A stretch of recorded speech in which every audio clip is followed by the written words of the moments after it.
House of Commons in February 1908. Oh wow, so that is a really long time ago. That's when Port Arthur, Ontario, which is also known as Thunder Bay, that's when they first started doing the DST. So Robert Pierce in the UK introduced the bill in 1908. He actually introduced it in February of 1908, which is before Cleveland, before Canada did it. So I wonder if him introducing the bill, like someone heard it, then found out somehow in Canada, and then they started it. The first daylight savings bill was drafted in 1909, and 1909 presented to Parliament several times and examined by a select committee. It was examined by a select committee. However, many, especially farmers, I thought they would be for it. Many, especially farmers, opposed the idea. So the bill never made it to a law. It was never made into a law. Willett, who came up with the idea, I guess, in Britain. Yeah. Because he's not the one that introduced the bill. Robert Pierce is. But it was Willett's idea.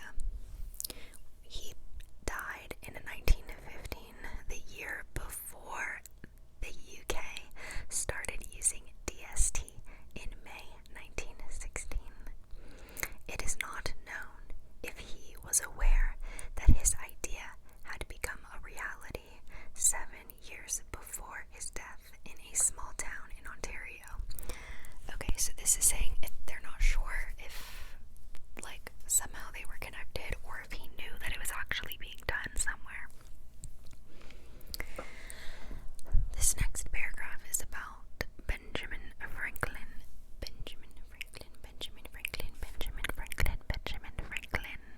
Is he the father of DST?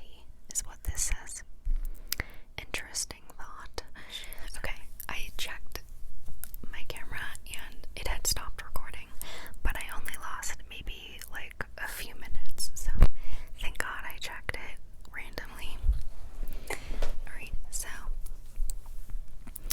the idea by Benjamin Franklin was actually a joke. He wrote a letter to the editor of the Journal of Paris, entitled An Economical Project for Diminishing the Cost of Light.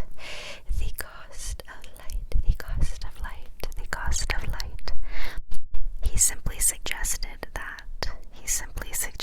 that Parisians could economize candle usage by getting people out of bed earlier in the morning. It was a joke. And it didn't even have to do with turning the clocks. It just said if you get people out of bed earlier, they'll use more candles. Pretty funny. So that was a